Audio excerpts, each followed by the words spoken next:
una venezolana y una colombiana nos unimos para demostrarte que los problemas no son tan grandes como parecen. Aquí, o corres o te encaramas. encaramas. Bienvenidos a O Corres o Te Encaramas Podcast. Mi nombre es Adri Y yo soy Mari.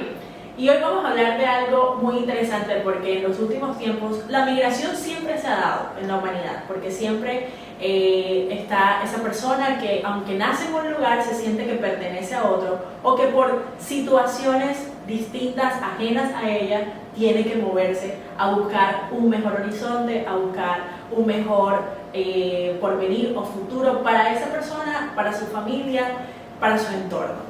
Y yo creo que en el fútbol, me acabo de acordar de eso, una cosa es jugar de local y otra cosa es jugar de visitante. Totalmente. Se siente totalmente diferente. Sí, claro que sí. De hecho, el deportista, el futbolista siempre dice, nos toca en tal ciudad. Bueno, cuando sentimos la afición aquí gritando, las barras bravas que gritan nuestro nombre, que gritan el nombre del equipo, es totalmente diferente jugar de local que jugar de visitante. Totalmente, Y la porque, persona que todas las decide- barras están para el local. Exacto, entonces la persona que decide migrar va a ser el visitante, entonces a esa persona le toca jugar de visitante. Y hay gente que la saca del estadio y Mari, te voy a dar el honor de presentar obviamente Totalmente. invitada. Y como este podcast, pues ya alguien vivió una migración, alguien ya encontró la solución y lo invitamos a nuestro podcast para que te lo cuente. Y el día de hoy tenemos a Juliet Cáceres, que es una migrante, es periodista también, colega nuestra, y Eso. también empresaria actualmente aquí en la ciudad de Barranquilla. Y eso nos motivó a nosotros porque ya ella encontró la solución de cómo salir adelante siendo migrante y nos las va a mostrar, nos las va a contar acá con todos los detalles. Bienvenida, Juliet. Gracias por la invitación, ¿cómo están? Muy bien. Bien. Chévere aquí, encantada de tenerte aquí en este podcast, de Complacidos. comenzar y arrancar contigo, porque sabemos que la historia, el background que hay detrás de cada inmigrante es diferente, pero al final todos terminamos sintiendo esa angustia de estar en un lugar que no conocemos, de estar rodeado de personas que no conocemos, inclusive del idioma. Yuri, ¿qué retos te encontraste cuando viniste aquí a Colombia? Bueno, partiendo del punto de que Barranquilla o Colombia no era para mí una opción, ya el tener que llegar aquí era complicado, pero pues fue la decisión que en el momento se presentó. Mi abuela murió y nos tocó pues todos los ahorros que teníamos para de pronto emigrar a otro país, los gastamos pues en los gastos funerarios y todas esas cosas. Entonces aquí estaba mi hermana menor, ella tenía ya 3 años acá, entonces me dijo, bueno, vente, de pronto aquí haces el dinero y te vas a donde tú quieres, y bueno, entonces mi hermana estaba aquí, no iba a empezar como de cierta manera de cero porque ella era alguien muy cercano a mí, y por eso Barranquilla pues se convirtió en una opción. Ahora en febrero acabo de cumplir 4 años acá y pues ella fue la persona que me recibió, y el mayor reto fue dejar y meter cosas, es decir, me tocó decidir qué cosas dejar y qué cosas meter en una maleta para venir. Y entre esas cosas, una fue dejar pues mi título, mis cosas allá, y aquí yo sabía que me iba a tocar empezar pues desde cero. Claro, es como Porque no era resumir nadie. toda tu vida Sí. Exacto. en lo que mide una maleta. Créeme que yo la entiendo. Sí, yo también la puedo entender porque tanto Mari como mi persona en su momento vivimos historias de migración, pero siento que hay algo en común y ustedes me van a decir si sí o si no, y es que nadie nunca migra con todo preparado, con todo listo, con el Sí. mejor panorama. Uno siempre migra embolatado. Sí. Falta esto, no tenemos aquello, mira lo que Sí. te estás contando. En su momento tu abuelita fallece, tienen una situación dentro del país y deciden que no era una opción, Barranquilla no estaba en el mapa para ti. Sí, eso- y ahora la defiendo. O sea, me dice, es que Colombia tiene muchos problemas. Sí, tiene muchos problemas. No es de primer mundo, pero aquí estoy creciendo. Exactamente. Aquí estoy creciendo, wow, o sea, acabas de tocar un punto Claro. súper. O sea, eres migrante, pero estás creciendo, eres una semilla de buena calidad, de esa que tiras en cualquier tierra y germina. no Total. importa. Uno debe ser así. Sí, Yuri, ¿qué fue, por ejemplo, eso que en su momento pues te costó un poquito adaptarte al principio? O sea, cuéntanos también, por ejemplo, cuando llegaste aquí, ¿cómo fueron tus inicios? ¿Y cuál fue lo que un poquito te costó más de adaptación? Bueno, yo llegué, como le dije anteriormente, llegué en febrero, entonces llegué como una semana antes de la guacherna, ¿no? Entonces Venezuela es un país con tantos problemas, donde de pronto ya la gente no salía a tomar tanto, no había música, entonces llegar aquí y ver música por todos lados y que uno no podía hablar, entonces yo ay, gritaba y yo, eso parece mentira, pero me generó un shock, porque decía, pero bueno, que la gente toma todos los días. Claro. Y entendí el tema del carnaval, todo ese tema, pero igual no me adaptaba al tema de la música, que no podía dormir.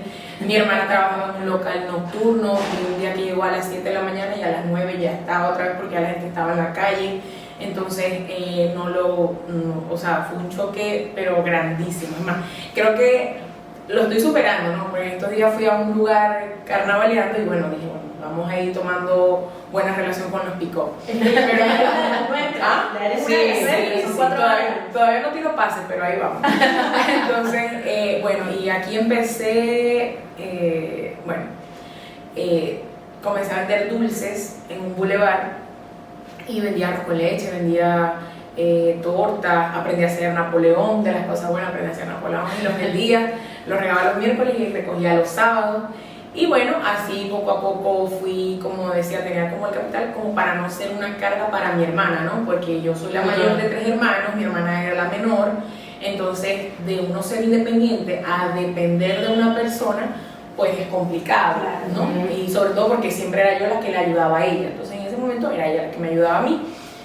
Ya después comencé a vender chuzos, o sea, yo creía que como yo no se me moría el muchacho, o sea, cualquier cosa yo hacía para por lo menos ir subsistiendo, ¿no? Y recuerdo que en ese momento comencé a cuidar una niña con unas hermanas colombianas, yo las cuidaba y esta muchacha, la mamá de la niña, pues ella me ayudaba, prácticamente vivía con ellas, porque pues cuidaba a la niña de día, de lunes a viernes, y los fines de semana la muchacha salía de noche. Todo yo la esto cuidaba. teniendo el diploma de comunicadora social, Sí. siendo profesional, que es una de las cosas, Guardando el exacto, secreto. hay que decirlo, es una de las cosas más complicadas, porque, por favor, nadie entra a una universidad, y no estoy desmeritando ninguna profesión, pero tú no te proyectas como alguien que va a vender dulces en la calle, tú quieres Exacto. trabajar en lo que estudiaste. Entonces, claro, eso es una cosa que te duele el corazón en lo profundo cuando eres migrante. Claro, yo sentía en ese momento que era temporal. O sea, en ese Ok. momento yo decía, es temporal. O sea, yo creo que en ese sentido sí me preparé mucho psicológicamente, que de pronto todo lo que viniera iba a ser ganancia, ¿no? Pero pues ya después de eso sentía que me estaba como consumiendo, no tenía como tiempo para hacer de pronto otras cosas, y ahí fue cuando opté por comenzar a buscar pues como de pronto un trabajo en Más otro formal. lugar. Sí, Que te entonces, brindara mayor estabilidad. que me brindara mayor estabilidad, sí, pero es complicado el tema de los papeles, porque Claro. en ese momento, pues aquí en Colombia no había una opción clara para el tema de la legalización, sino que era o tenías PEP o no trabajabas, ¿no? Entonces todos los trabajos siempre eran como muy informales.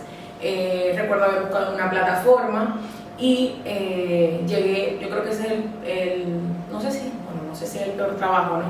Pero sí el que psicológicamente me desmoralizó, que incluso fue cuando nos vimos, comencé a trabajar en una casa de familia de doméstica, y cuando yo le dije eso a mi mamá, ella iba a pegó el grito en el cielo, de hecho, Claro. porque me decía algo como eso, o sea, no es que el trabajo pues denigra a nadie, pero nosotros con esfuerzo te pagamos una universidad, Por supuesto. entonces en ese momento cuidaba unos viejitos, y en ese momento me dieron como unas tareas que yo tenía que realizar, ¿sí? Sí. Y yo decía, bueno, vamos para eso, o sea, tenía que ser de pronto que sí limpiar, hacer la comida, o sea, nada que no, o sea, lo que se hace en una casa. Pero, entonces, incluso me gustaba hablar con la señora, con la viejita me gustaba hablar mucho porque me echaba cuentos de cuando iba, Claro. y pues siempre te repiten mucho las cosas, pero era súper bien. Aprendiste mucho de esa experiencia. Sí. ¿Qué fue lo que más te marcó? De eso, Sí. que no me dejaban sentarme. Wow. O sea, hubo un momento como a los 3 días yo creo que estaría trabajando yo ahí. Me dijo el hijo de la señora que bueno, que yo tenía que buscar qué hacer, que no me podía sentar, que solamente me podía sentar a la hora de comer. Entonces, Ay, Y esa iniciabas la jornada laboral a las 6. ¿Y a qué hora terminabas? A las 11. De la noche. A las 11, o sea, yo tenía que esperar, por ejemplo, en la noche, Wow. yo esperaba que el señor, él O trabajaba sea, que todo ese tiempo tú solo te podías sentar en la hora de en la la hora hora. del almuerzo, exactamente. Qué Entonces, en la noche él llegaba con pan de bono, que también lo aprendí a comer, por cierto. Él llegaba con pan de bono y una gaseosa, entonces yo tenía que servir la gaseosa, entregarle a cada quien, después recogía los vasos, los lavaba y, por ejemplo, si yo estaba en mi cuarto y no tenía los ojos cerrados y ellos me necesitaban, yo tenía que brincar, entonces no había como un horario, sino que era como a disposición. O sea, 24/7. 24/7, entonces ya eso no me gustó. Y No, ¿a quién? O sea, por favor. Es que eso no es de humano, sobre todo, por ejemplo, el no dejarla sentar. O sea, eres un ser humano, necesitas sentarte por un tiempo si no vas a desarrollar ciertas enfermedades como por ejemplo las varices, sufrir algún tema de circulación, de rodillas, muchas cosas, ¿no?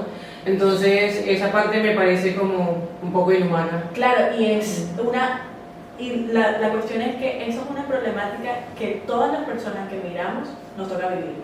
Sí. O sea, siempre nos encontramos con una persona que no parece humana, Sí. que pareciera que no sintiera las emociones de uno.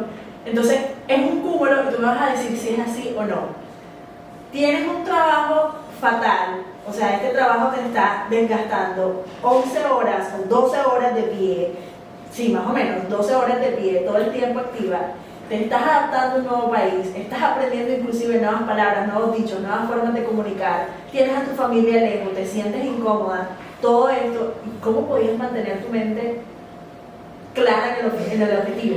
En ese momento me sentí como cobarde, esa es la palabra, me sentí como cobarde porque yo decía, no es posible que no pueda aguantar, pero es que yo sentía que no, o sea, yo incluso ahí duré 15 días. Y yo hablé con mi hermana y mi hermana y yo siempre hemos tenido una conexión bárbara, que me dijo, ¿cómo está? Y le dije, estoy bien. Y se parece. En la mañana. Y en la noche me llegó allá en una moto y me dijo, quiero ver porque sé que no estás bien. Yo le dije, sí, estoy bien, voy a estar bien, no sé qué. Pero después le dije, no me dejan sentarme. Le conté, pues. Entonces me dijo, usted no se está muriendo de hambre, váyase. Y yo hablé con el señor, o sea, porque como eran unos viejitos, me pagaba un hijo de ellos que estaba en Estados Unidos, pero el señor era como con quien yo me entendía. Entonces, en ese momento, creo que fue donde me sentí más vulnerable, la única vez que me he sentido tan así, porque él me dijo, yo le dije, no me voy porque tengo una propuesta. Y él me dijo, ustedes los venezolanos no creo que puedan tener muchas oportunidades acá. Y pues yo sí, reconozco que fui bastante fuerte con él y le dije, pues será momentáneo, porque cuando uno está formado es momentáneo. De pronto usted se tendrá que morir en su oficio porque no estudió, ¿no? Porque él se dedicaba como a mototaxi, algo más o menos así, y no es que no, pero, o sea, aunque uno no tiene que romantizar las cosas, o sea, es así, si uno está formado, de pronto no siempre esté bien, pero en algún momento, si uno tiene disciplina y tiene perseverancia, va a estar bien. Entonces, oye, además tienen las herramientas del conocimiento, que quizás a otras personas se le puede presentar la oportunidad, pero si no tiene el conocimiento, la oportunidad va a pasar derecho. O sea, porque no la va a saber resolver, no va a saber poderla utilizar. Entonces esa oportunidad va a pasar derecho como tal. Entonces el conocimiento es fundamental. Y no por denigrar que pues, el señor se dedique a la parte de mototaxista o algo, porque cualquier trabajo es dicto que no sea robado, totalmente. Pero si vemos que en ese caso era necesario también hacer ver tu posición, tu postura, de que era algo como que te estaba ofendiendo, o sea, te estaba faltando el respeto. Ustedes los venezolanos parecen muy hablar porque, o sea, no entiendo, porque es que no es un tema de nacionalidad, porque es que yo he conversado, porque siempre que hablo con una persona colombiana, amigo que tengo, entonces me dice, no es por ofender, yo le dije, no se preocupe, que yo no pienso que usted vende droga porque Pablo Escobar es colombiano, o sea, claro. Es un tema, ¿no? De nacionalidad, Claro, de estereotipos, es un tema de estereotipos. Exactamente. Y justamente eso también era una pregunta que nosotros queríamos hacer, o sea, que en qué momento te habías sentido discriminada, o que, por ejemplo, te habían, sí, o sea, te hubiesen dicho como que no, los venezolanos esto, los venezolanos los otros, y te habías sentido así como un poco rechazado. ¿Esta ha sido la única vez o te ha sucedido en otras oportunidades? Yo creo que de pronto en ese momento, o O sea, incluso, o sea, yo recuerdo ese momento específicamente por temas de nacionalidad, de yo ser venezolana, en ese momento, no hay otro. Porque de verdad, pues, sería mentir de decir, hay gente, yo hablo con otros venezolanos, no, me hicieron esto, me hicieron lo otro, Sí. pero yo realmente me he encontrado con colombianos que yo creo que Dios los puso ahí para mí. Incluso me tocó perder un amigo, pues que en algún momento le dije, tengo hambre. Le dije, Claro. tengo hambre. Y él se vino de donde estaba y me dio dinero, pues él me ayudaba mucho y, o sea, no era un tema de, era que estaba siempre como, siempre Presta estaba. todo. Sí. Siempre Dios coloca esos ángeles en el camino, pues particularmente pues yo también fui migrante, quizás no una humillación o algún tipo de discriminación tan marcada como la tuya, pero sí en la mayoría cuando a inicio, como tú dices que estás repartiendo hojas de vida que da miedo, en mi caso, a diferencia tuya, pues mis papás son de acá, son colombianos y yo cuento con la nacionalidad colombiana, pero, es decir, soy colombo-venezolano. Pero ¿qué sucede? Que en ese caso, cuando en el inicio yo estaba buscando también empleo, un empleo formal que me generara estabilidad, porque empecé como todos, vendiendo confites en la calle, vendiendo agua en la calle. Yo creo que las personas que realmente, aunque nuestra migración haya sido planificada, igual tenemos que empezar así, porque el país no te permitía reunir lo suficiente como para llegar en mejores condiciones. Entonces, en ese caso, también me tocó como tú, pues, o sea, empezar en la calle y hacer cosas que quizás a uno no le agradaban mucho, pero tocaba para sobrevivir. A mí me pasó, disculpa que... No, tranquilo. Pero recuerdo un caso, lo que pasa es que de pronto lo que me dio fue risa, ¿no? Pero sí recuerdo que hace como 2 años y medio, creo yo, estábamos trabajando en Cali, por los lados de Cali, y llegamos a un colegio a dar una información del trabajo que tenía en ese momento. Y mientras esperábamos, nos llega una niña y nos dice, ¿ustedes son venezolanas? Una compañera, y yo le digo, sí. Ah, porque es que las venezolanas tienen el cabello así, y yo, ¿cómo tienen el cabello las Sí. venezolanas? O sea, no entiendo, ¿no? Pero yo decía, estamos mal, o sea, porque una niña que tenía como 6 años, creo yo que tenía. Entonces, sí lo recuerdo, pero yo decía, ¿cómo? O sea, Claro. ¿cómo podemos decir las venezolanas tienen el cabello así o hacen, o sea, hay comportamientos Es que son también las conversaciones y los De los diálogos que Sí. tenemos en general. Ujú. O sea, yo también debo reconocer que debí trabajar mucho el cambio del diálogo, el cambio de cómo conversamos, porque normalmente hay inclusive muchos dichos dentro de nuestra cultura que son xenofóbicos, que son racistas y que son inclusive también tratan la exclusión del género. Las niñas no lloran, los niños no lloran, por ejemplo. Ujú. Siéntate como una niña. Ujú. Inclusive las etiquetas. entonces, Ujú. claro, Exacto. nace el hecho, y creo que hay que hacer una campaña para resignificar eso, del veneco, la veneca. ¿sabes? Sí. Y fue un adjetivo, fue una forma de llamarlos a ustedes para denigrarlos, por toda la migración que se da y por toda la situación que se da. Sí. Pero a mí sí me gustaría, Juliet, que me digas, y esta es la pregunta editorial del podcast, ¿en qué momento de todo este proceso de migración tú dijiste, bueno, Juliet, o corres o te encaramas? ¿Cuál fue ese momento?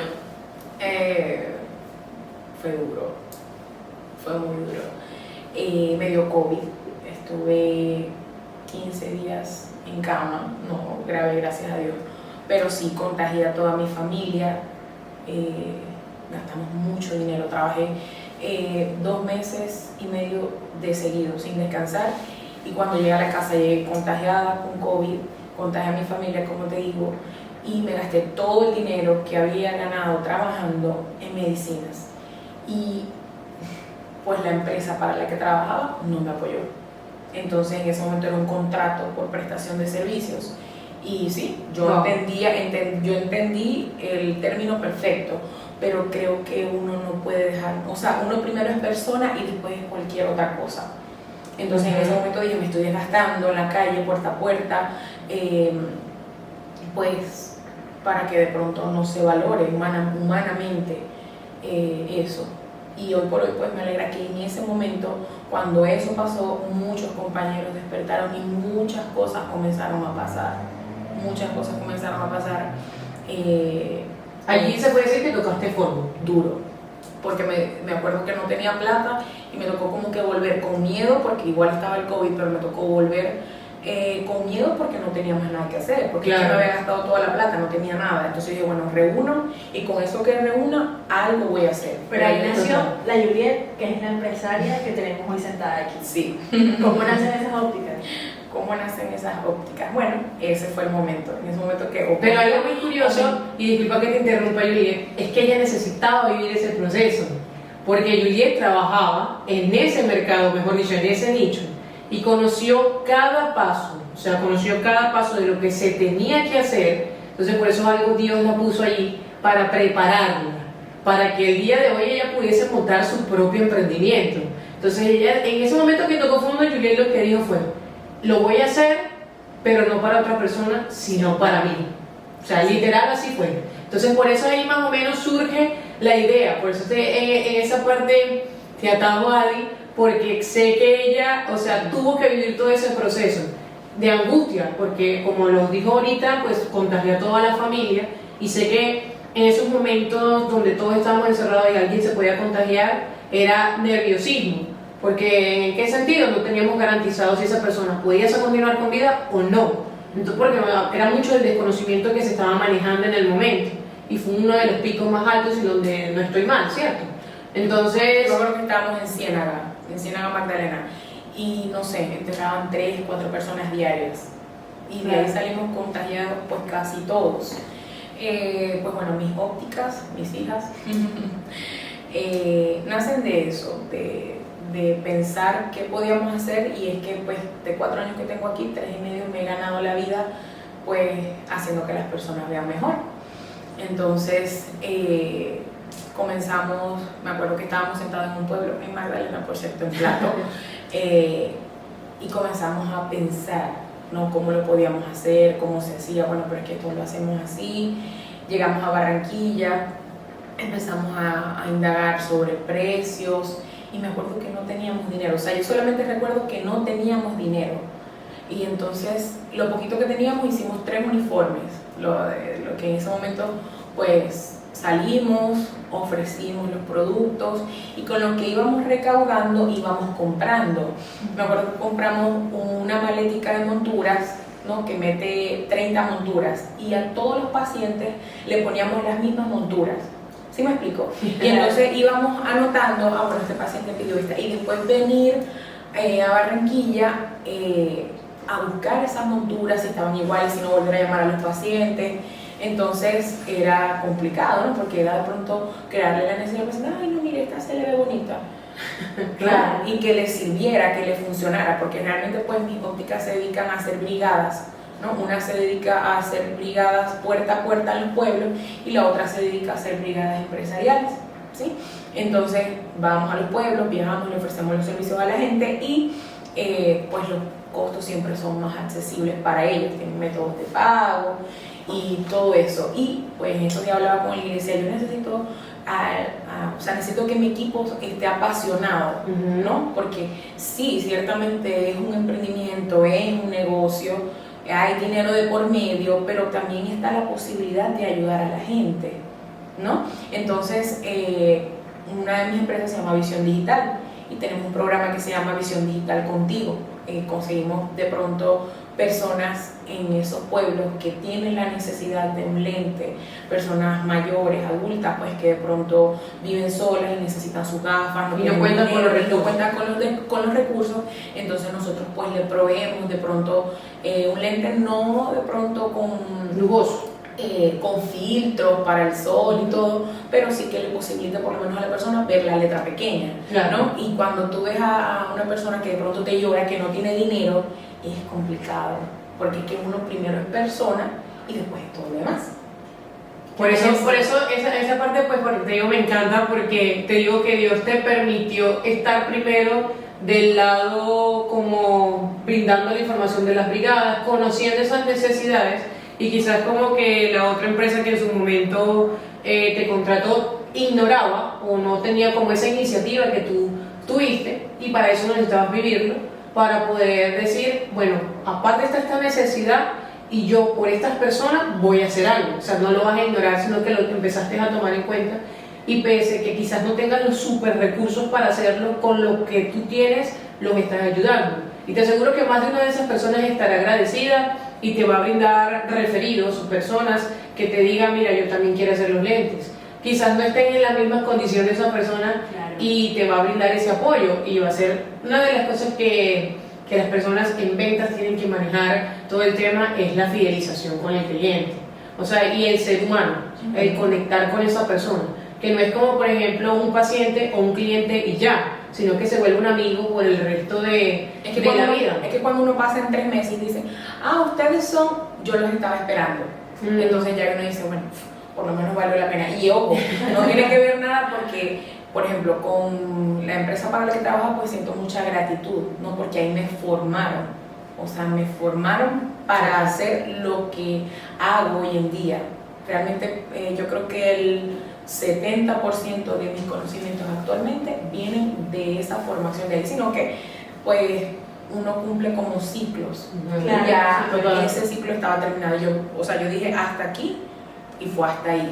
Qué bonito es ver cómo ya no estás en el día uno, ya no eres la Juliet que empacó toda su vida en una maleta pequeña, sino que la Juliet que tuvo la gallardía y tuvo la valentía de construir toda su propia vida, de construir su empresa y la vida que quería vivir en una ciudad, en un país totalmente diferente al que nació. Y que los roles se Sí. cambian también. Ay. Exacto, claro. Porque fíjate que ella nos manifestaba que en su momento pues quizás no le gustaba depender de su hermana menor, pero hoy te puedo asegurar que tú le ayudas a ella. Sí. Entonces no es para siempre, es temporal, como yo le lo decía. Cuando uno tiene el conocimiento, tiene la capacidad, siempre va a ser un proceso, va a ser una etapa. Exacto. Vivir en gratitud, en darle las gracias a todo lo vivido, aunque no te haya gustado, porque te puedo asegurar que en esa mala experiencia que quizás ella tuvo, donde fue discriminada, Claro. le forjó el carácter. Entonces, al carácter que hoy ella tiene que tener para como líder dirigenciar esa empresa, ¿cierto? Dirigir esa empresa, ¿cierto? Que gracias a Dios pues la mayoría son venezolanos y trabajamos en conjunto con una fundación aquí en Barranquilla para poder regularizarlos, es decir, que ellos tengan sus papeles, que de pronto los que trabajan en la oficina tengan sus cotizaciones, sus prestaciones, porque eso es importante, cambiar aquello que criticas, porque entonces, ¿cómo funciona? Claro. Entonces, Julie, 3 recomendaciones bien cortitas para todos los inmigrantes que nos están escuchando en este momento, que consideran que no la van a lograr, que no van a poder, que están pasando por esa situación que tú pasaste al llegar a este país. bueno, la primera, la motivación es importante, pero por encima de la motivación tiene que haber disciplina, porque la disciplina te va a permitir hacerlo cuando no lo quieres hacer, pero sabes que lo tienes que hacer. La segunda es no renunciar. Siempre van a haber días duros, pero los días buenos siempre van a compensar los duros. Y la tercera es que nunca se nos olvide que Dios nos bendice para nosotros bendecir a otra persona.